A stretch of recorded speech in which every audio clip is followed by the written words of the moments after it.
Hey there, YouTubers. Right, unboxing video time. So we're going to start off looking at some of the specs of this graphics card before I get into the unboxing. Now, those of you know I'm overseas and actually had to have the wife unbox this, which kind of ruins some of the thrill when I get home, knowing that somebody has gotten their hands all over this graphics card. But all the same, it's good to see that it arrived there in one piece. So we'll replay that video at the end of this. But here's the graphics card that I got. It took me since I think November, somewhere in November, maybe even October. I don't know. I, for the longest time, been trying to get this graphics card, but we'll say it was at least November. I got an email where I signed up for the auto notify, and it is taking up until the end of March, basically, for them to respond and let me know that I got this card. So I got locked in at a cheaper price. It was $550. Considering the performance of this thing, for 3070, that's not a bad price at all. Of course, now they've raised their prices. Supply and demand, of course, right? But they're not cranking these things out like you would hope they would. So, there's the usual stuff here on the page. Let's go look at their specs. 5888 CUDA cores. So this is going to be the best graphics card on this channel eventually, when I get united with it. 1770 megahertz boost clock. And there you see that value.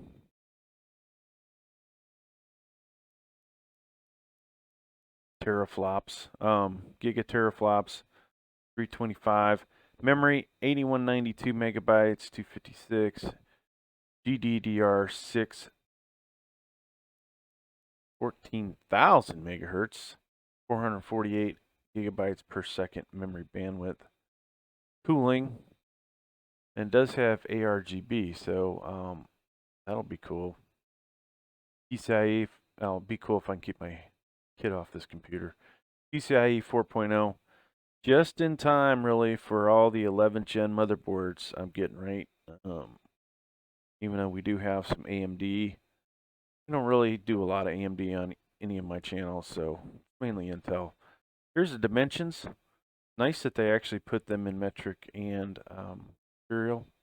And so you can see how this will fit in your case.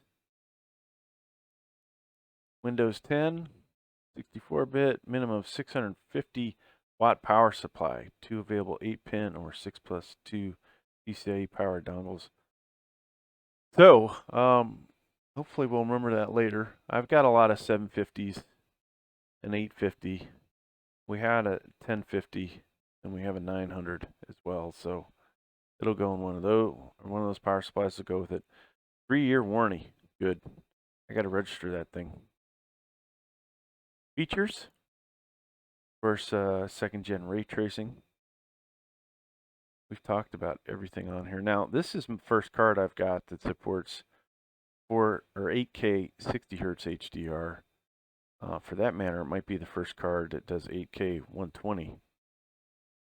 You'll want to get HDMI 2.1 with it, DisplayPort 1.4. So a lot of good things there, right? Compatibility. This is, whatever this is. Back to the overview, some of the pretty pictures. Then this gets into just talking about all their different stuff. All right, let's roll the video. If I can find it. There we go, folks. There is a wife opening up. So, single box, you would think it would make it a little bigger and bubble wrap the hell out of it, but not in this case. I guess they don't lose enough graphics cards. Oh, jeez. See that? The thing almost flipped over and out of the box. I would have not been very happy. So yeah, sorry the resolution that good, but there it is, boom, the box. Now luckily my kid wasn't here. Maybe, well, he was probably in school when this showed up. So hopefully she hid this from him, because I can just imagine him putting this in his computer and using it for the next couple months. Which, you know, eventually he probably will get this graphics card, but or something better. And come on, you need two hands with this graphics card. It's that big. All right, so I paused it. So as they said, 2 8-pins or 2 6+2s. You saw that. She's not really kind of scary watching her racing around. So you see HDMI and 3 display ports. And then like some tape that I got to take off. Nice big old heat plate there. There you go, folks. That's the unboxing. Thanks for checking out the video. Please like, please subscribe. Thank you.